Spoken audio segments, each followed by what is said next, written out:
Hope you're having a good weekend, Saturday in Sundance. I'm Adam Berger. I'm on our creative shop team at Facebook, but today I'm here actually representing a new brand that Facebook launched for ourselves. So the past two sessions that we've done over the week have been talking about work we've done with brands. For those brands, this is actually work that we've done for ourselves through a new brand called Curated. Curated is a new editorial voice that we've built through the Creative Shop to really highlight the future of creativity across our platforms, thinking about mobile, thinking about global storytelling, thinking about pushing the bounds of what's possible in this space. We've done a series of projects over the past 6 months or so since Curated launched, highlighting other people's work, great work on the platform, highlighting artists and storytellers and creators, and telling lots of different stories and using our own tools in ways that maybe we haven't used them ourselves before, and really helping us learn along the way. And so what I'm really excited to share today is a new series of content. We're going to show one of 3 films that we built that was really designed to explore vertical storytelling. And how has vertical storytelling really begun to change the way that these stories come to life? Thinking about framing, thinking about directing, thinking about composition and conversation and lines and the writing and everything else. So I'm going to give you a little bit of background on the film and the 2 writers who are here with us today. We'll watch the film, and then we'll have a conversation around it. So the story is called The Dispute. And a little background. So stories like The Dispute don't often exist in mainstream media. 2 African-American girls from South Central who challenge their circumstances and habits to craft a life apart from the cards they've been dealt. They're hopeful, aspirational, stylish, and comedic. Far from stereotypical, they're authentic and relate to people from all walks of life. The goal is to shed light on and give the world a new perspective of urban communities and the identities which exist within these spaces. These girls are here to mold a fresh perspective. The director for the film, Mikey, who may be walking in as the film's going, his flight got a little bit delayed, was born in North Hollywood, and he's best known as the owner of million-dollar clothing company Illegal Civilization. He started the brand when he was 12, and just recently moved over to directing around the age of 23. He's a creative director who's done music videos for Tyler, the Creator, Vogue Fashion editorials with Kendall Jenner, acted in HBO's Ballers. He produced Jonah Hill's directorial debut, mid-90s, about the coming of age in Los Angeles, and he wrote a script for the movie North Hollywood. And his goal in life is to run a studio where he can give a voice to the voiceless. And it was really interesting to attach ourselves to him and the writers, who I'll introduce in a second, because we're really thinking about, as we're exploring these new mediums, right? It's a story that's been told across Hollywood, certainly down on Main Street. We began touching on diversity, I think, a lot of the past 2 days.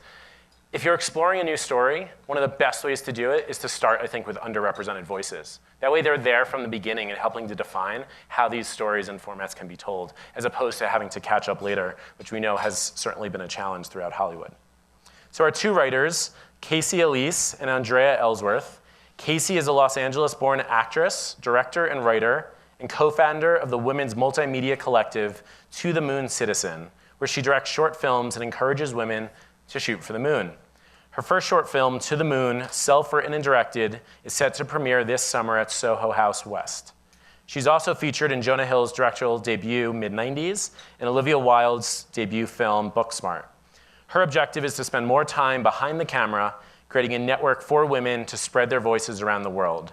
Stories by women, made by women to inspire women.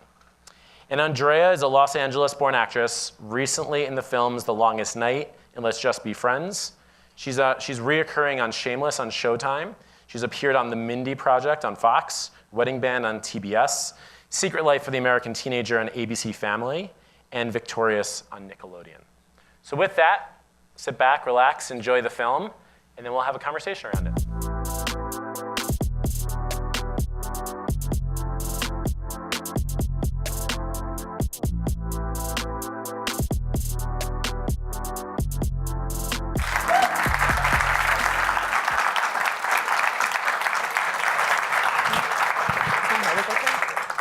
So that was the first time you saw that, right? Yeah, that was our first time seeing the fully edited version, yeah. And? It's amazing. We're really happy with it. We're proud of it. Can you share a little bit of the genesis of how did you come about this story? Why was it something you were attracted to? Well, we're attracted to this story because it's very close to us. Like, we grew up in LA, we're both born and raised in LA, and we've always had luxurious taste. And like, we find ways to, you know, accommodate that taste, whether it be through beauty or fashion or just different things that we do. Casey? Yeah, pretty much balling on a budget. That's where it came from. So The abridged version. This definitely is an exaggerated version of what we've gone through, but it's definitely inspired by people that we know, things that we've gone through, and the lives that are kind of living in these communities that we know so well.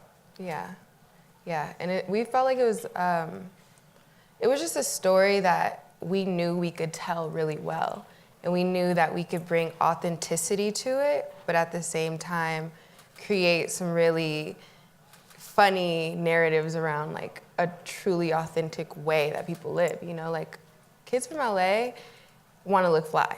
That's just the reality. And I think everywhere. Yeah, I mean, but we're from LA, so we know like the extent that people will go to make sure they look good, and yeah. Did you consider kind of the current environment at all when building this story? Like, what was this an important story to tell now, or just an important story for you guys to get out at some point in time? Well, I think it's important to show different, like there's so many different type of people that live in these urban environments. And I think it's really important that we have a different narrative coming out of these communities. It's not just one stereotype. So yes, we did think that it was very important to tell right now. Yeah, and I think it is particularly important to tell right now because urban and hip hop culture is at a all-time high right now, you know what I mean? And you just see like the diamonds, the gold, the this, to that, but it's like, where does it stem from? You know what I mean? Like there are kids in these communities with dreams, and it's not just all the aesthetic piece, but it's like wanting a better life, you know? And these girls were feeling like having these things represents a better life. You know what I mean? Like knowing these people, being in these spaces represents a better life, you know? So I think that's where a lot of Mikey Alfred has joined us. So sorry. I'm so sorry I'm late. Hi, everyone. I love you. I'm so sorry. Glad you. Sorry. Give it up for these two, Casey Elise, Andre Ellsworth. They did such a good job writing the short. They put so much hard work into it. And then with preparing for the characters, they took it so seriously. And thank you again. I'm so sorry I'm late. I respect all of you. This is not a sign of disrespect. All good. Well, now I'm going to put you on the spot. I'll start with you, Mikey, and then move over to the ladies. I want to dive. We're talking about the story a little bit. You probably caught the end of that. Want to talk about how you brought that story to life in Vertical, and thinking about the brief and the opportunity you received as you started working with our teams. Did you think of Vertical as a constraint, or was it liberating from a directorial point of view? And then certainly want to hear from the two of you from writing and acting in this. Great question. I want to say thank you, first of all, to everyone at Ventureland and Facebook and Pretty Bird for liberating us and giving us the platform to be able to tell the story and make this film the way it's made.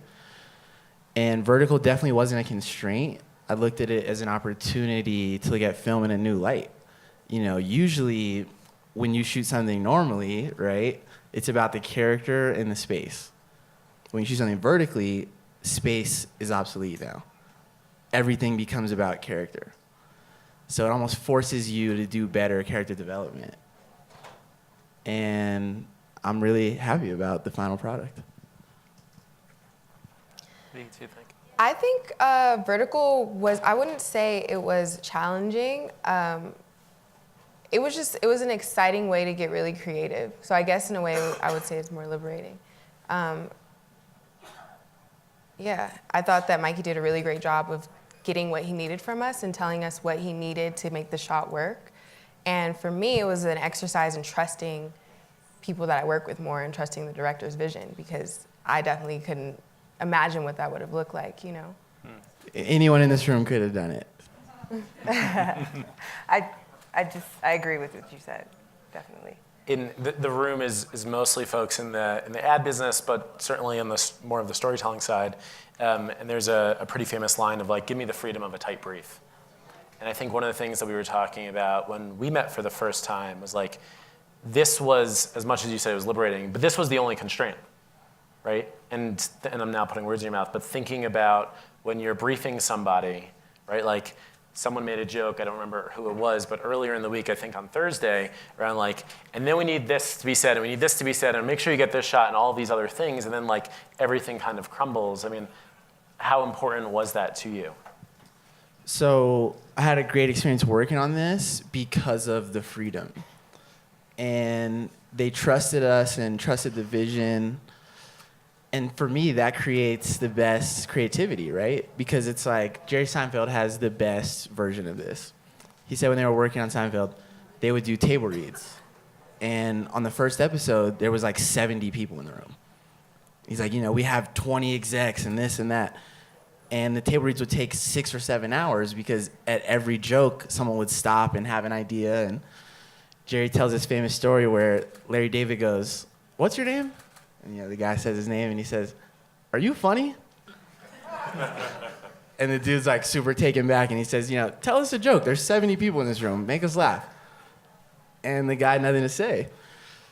And then from then moving forward, for Seinfeld, all their table reads, they only had 4 or 5 people in the room. And I think all the time when we work on creative projects as groups, you have this thing where it's like, okay, of course, we all have to take notes and we all have to work together and be collaborative, but then there's also a line to that where it's like, trust the people you're working with and trust your collaborators. Sure. That's a great analogy. So you both started as actors, and you've now moved into writing. Why did you make that shift? How did that come about? Well, for me as an actress, I felt like I would get stories that didn't really speak to who I am and what I believe in. And I felt like, why don't I just speak from my own experiences or speak from what I know best? And my heart will be in it, and I'd be passionate about it. So why not work towards something like that? So Andrea and I had the great idea of just starting to write and create things together and just see, I don't know, like, let's see what happens. And with the dispute, it kind of moved really quickly. We spoke from the heart, and then people just believed in it. And I think that's the most important thing when you're creating. It's like, what am I creating for, and what is the point of this? Sure. Yeah, for me, it's a lot of the things that Casey said. I get a lot of auditions that are things that I'm like, this isn't really a story I want to tell. This isn't something I relate to. This isn't something I see myself working on for 5 to 6 years, when it comes to TV. And then aside from that, you're just competing with so many people, and I think it's important to create your own stuff because you have the power to make it move forward. You know what I mean? Like you hold that power, and like Mikey sent us a really great video from Matt Damon when he created Good Will Hunting with Ben Affleck, and it was super inspiring because that's how I feel like me and Casey were like, we're auditioning, you get close, you don't get it, it goes to a name, and it's like, that's a part of it too. That's like the business aspect of it, but it's like, I want to create things that I believe in and work hard to do the things I believe in, not just work hard to get like me and one other girl up for a role and then it goes to another girl and it's like, but I wasn't even crazy about that project anyway, Like Sure. Might as well put that into something I truly believe in. What are you fighting for? I have something to say about that. When you're black and you're trying to be an actor, everything is thug 1. If you're a girl, it's stripper 1, stripper 2. That shit's old and it's corny. It's like Mahershala Ali had something great that he said where he said, an interviewer asked him, how does it feel to be a black lead? And he said, it's 2019. Like, why are we still even having that conversation? It's like old and dinosaur, So if you want to see yourself in a better light, you have to write it yourself, because no one else is going to do it for you. Yep. You had another last comment. I want to see if we have time for one question from the room. You had a comment around like diversity and the importance of working with the right people. Can I just touch on that a little bit before we wrap? Yeah. I think it's important to have diversity in front of and behind the camera, and I always use this silly analogy. If you want to make really good pasta, you don't ask an Irish grandmother. you ask an Italian grandmother. Or grandfather. Whatever. If you want to make a black movie, have black people work on it. You know, to me, that's like simple. But when I say something like that in a meeting, or if I'm talking to some producer, man, you know, you're so smart. The way you think is so ahead. To me, that's just logic, you know? Yep. Yeah, totally. Yeah. You have time for one question from the room? We take one, we got Cool. Any questions? right? Great job. I mean, fantastic. What is the distribution strategy for this? Yeah, so Curated, I'm happy to talk to. So Curated is mostly distributed through Facebook, Instagram, and then a .com. And then the films, there are 3 films. So this film, another film with a girl named Brooklyn, who is 9 years old, shot one of the second films, and then we have a third one, are also going to be part of film festivals and things like that. We're really focused on Curated, bringing it to life on the platforms where the stories have been designed for, so in the digital space. We definitely will put paid behind it as well, and then obviously through press and organic. Yeah. Well, thank you so much for being here. Thank you so much. Yeah. Thank you for sharing your film with us. Thank you again. I'm so sorry I'm late again. Thank you.